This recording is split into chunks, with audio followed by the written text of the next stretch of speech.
Bismillahirrahmanirrahim. Students, today our lecture of third year, lecture number 25, class third year, statistics.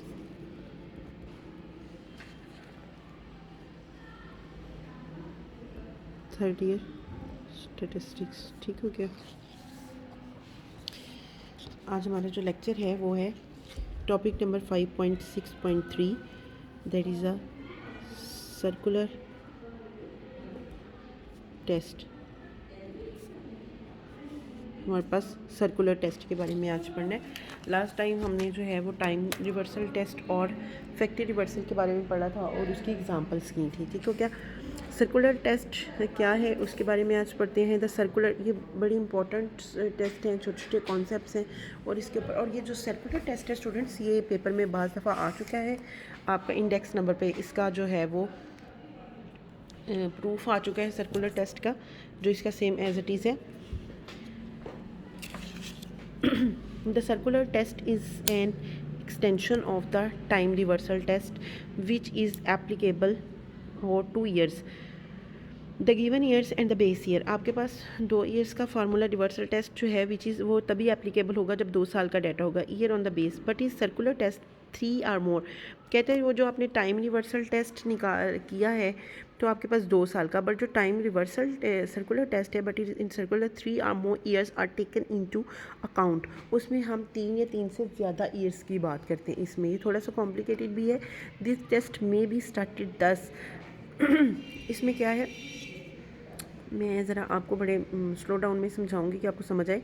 If PAB is the price index number, मतलब आपके पास एक PAB जो है वो price index number for the year B with A as base में, वो कहता है कि आपके पास एक PAB जो है वो प्राइस है, क्या है, PAB प्राइस है, उसमें आपकी B इज़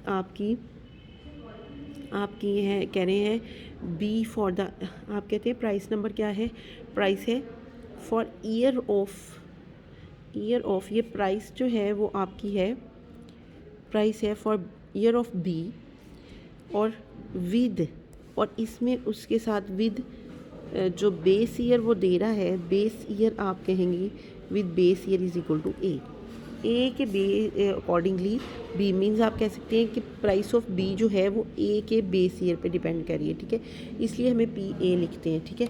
नेक्स्ट वो कह रहा है the price for the year C with year B, मतलब नेक्स्ट वो आपको प्राइस दे रहा है BC, उसमें वो कह रहा है ये प्राइस आपके पास C ईयर की है, किसी C ईयर्स की है।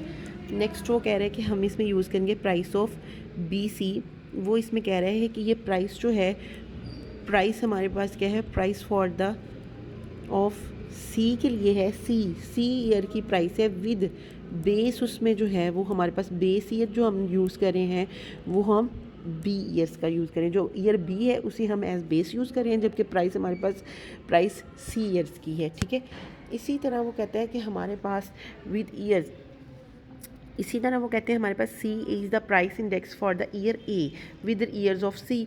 इसी तरह वो कहता है कि हमारे पास एक जो है वो प्राइस ऑफ जो है वो CA है, जिसमें प्राइस ऑफ A, मतलब प्राइस हमारे पास ईयर ऑफ A की है, जबकि विद उसकी जो बेस ईयर है वो बेस ईयर हमारे पास C के लिए है, ठीक है, किसी C के लिए बेस ईयर है, तो ये बेस ईयर्स हैं और ये करंट ईयर्स हैं इसके, ठीक है। तो इस तरीके से उसने इसको नॉमिनेट किया है। Then the product of these index number should equal to 1। अब इन सब का प्रोडक्ट अगर हम लें तो आंसर 1 आना चाहिए, मीन्स कि हमें पहले प्राइस ऑफ A B बनानी है, फिर प्राइस ऑफ B C बनानी है और फिर प्राइस ऑफ C A बनाना है और फिर उसको इक्वल टू 1 लाना है। In general the circular test is set to satisfied, आप कह सकते हैं नॉट, मतलब फर्स्ट ईयर है और सेकंड 1 जो है प्राइस 1 की है और इसका बेस ईयर नीचे है, सेकंड ईयर की प्राइस है और फर्स्ट ईयर जो है वो उसका बेस ईयर है, थर्ड ईयर की प्राइस है और सेकंड ईयर उसका बेस, इसी तरह एक सीरीज़, और इसको जब आप मल्टीप्लाई करें, जितनी भी सीरीज़ को, जितनी भी ईयर्स की प्राइसेस को मल्टीप्लाई करें, आंसर आपके पास 1 बनना चाहिए, ठीक हो गया। अब हम कहते हैं कि ये फार्मूला कुछ यूँ है कि हमें प्राइस जब बनानी पड़ती है, price of AB cross price of BC और प्राइस ऑफ AC, ठीक है।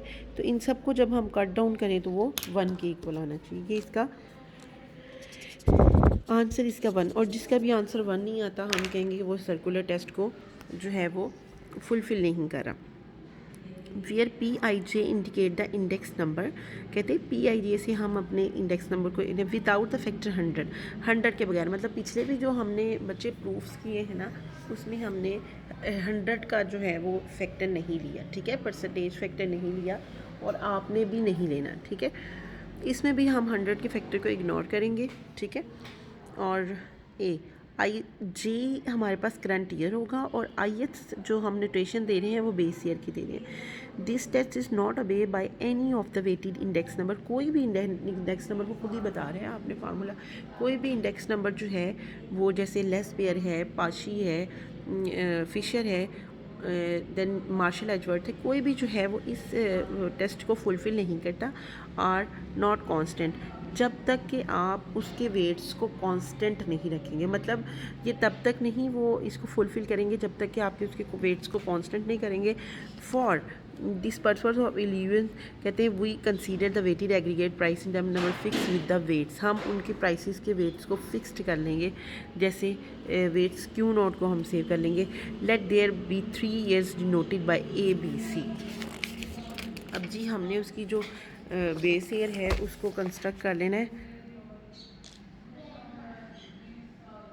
और इसमें प्राइस इंडेक्स नंबर उसने लिया है आपके पास, ठीक है। एक फ़र्ज़ कर लिया कि price index weighted price index number लिया है, जिसमें हमने क्या किया है, हमने इसमें इसकी वेट इज़ अ क्वांटिटी, हमने क्वांटिटीज़ को कर लिया है बच्चे फिक्स, जैसे इसमें P B over Q naught over P A, ठीक है। अब इसी तरह पी बी सी कैसे बनेगा, इस तरह से मैं बताती हूँ आपको। फर्स्ट ऑफ ऑल आपके पास जो है पी ऑफ बनाना है ना, वेटेड इंडेक्स नंबर का बना रहे हैं, the weighted price index number आप बना रहे हैं। कैसे बनाएंगे जी, फर्स्ट ऑफ ऑल आपको पी ए बनाना है। हमने क्या किया है, हम कह रहे हैं कि हम अपने वेट्स मतलब क्वांटिटीज़ को क्यू नॉट को फिक्स्ड कर लेंगे, अपनी क्वांटिटीज़ को क्या कर लेंगे, फिक्स, ठीक है। आपके पास वैसे प्राइस इंडेक्स नंबर का फार्मूला होता है summation P N Q naught over summation P naught Q naught, ये होता है।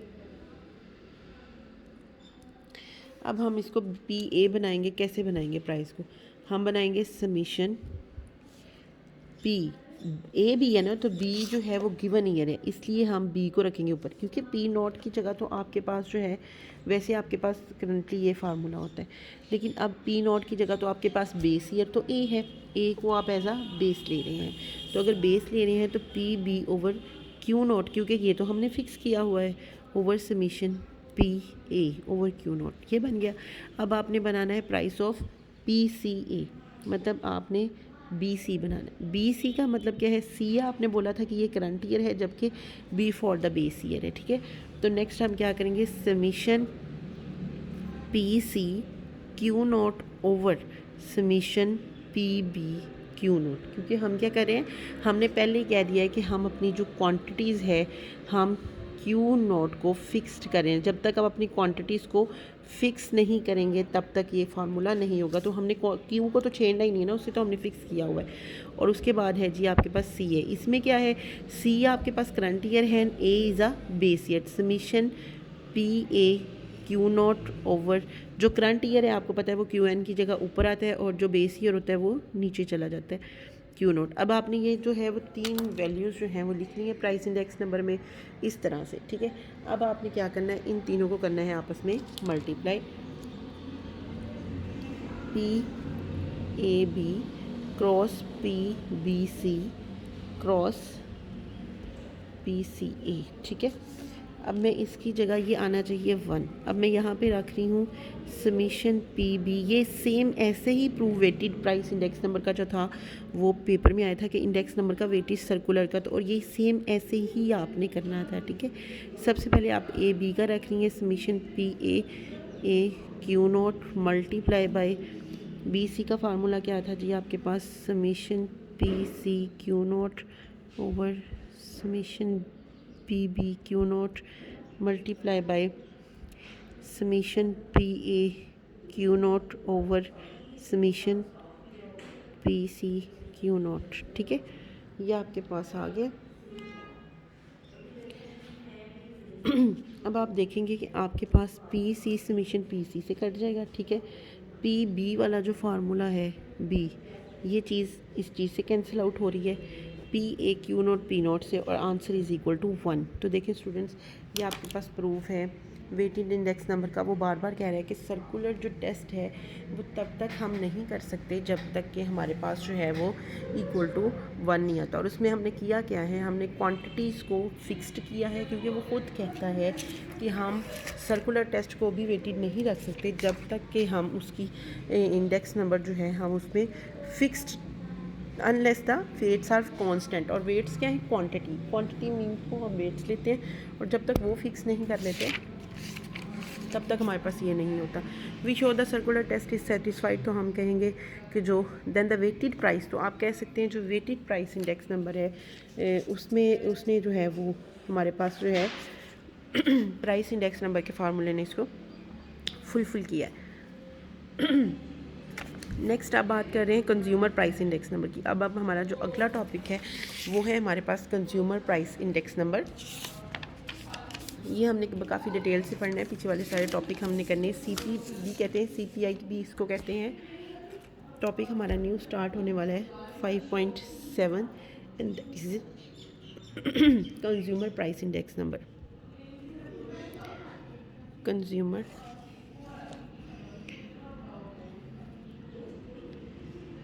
प्राइस इंडेक्स नंबर, ठीक है। कंज्यूमर प्राइस इंडेक्स नंबर है आपके पास, ठीक है। इसके बारे में हमने, इसको हम CPI भी बोलते हैं, ठीक है। इसे price of cost of living things भी बोलते हैं। मतलब आप कहते हैं कि इसे हम cost of living thing index number भी, cost of living index number भी कहते हैं, ठीक है। इसके बारे में आज हम स्टडी करेंगे कि ये क्या है। स्टार्ट करते हैं। वो कहते हैं मीनिंग, इसका मीनिंग क्या। कंज्यूमर प्राइस, कंज्यूमर का मतलब होता है जो खर्च करने वाला होता है, ठीक है। A consumer price index CPI is decide to measure the change in the composite price of specified goods. मतलब आपके पास बास्केट ऑफ गुड्स हैं और उसके थ्रू आपने जो है, आपके पास बच्चे के बास्केट्स ऑफ गुड्स हैं और and survive during the given period and compared with, आपने compare with the base period. वो कहता है कि आपके पास जो कंज्यूमर प्राइस इंडेक्स नंबर है that is a specific basket of goods, जो चीज़ें आप डेली यूजिंग में यूज़ करते हैं उसकी जो, उसमें आपने बेस ईयर लेना है कि आप कहते हैं to so called the basket would compare various commodities. मतलब वो अशिया जो रोज़मर्रा में जो ज़िंदा रहने के लिए आप यूज़ करते हैं उनके ऊपर बेस्ड करता है। सारी बातें कंज्यूमर है, आप क्या खर्च करते हैं, आप खाने पीने की अशिया ख़रीदते हैं, आपका एक बजट है, आपने पहनने के लिए कपड़ा लेना है, तालीम है, आपकी दीगर अदर चीज़ें हैं।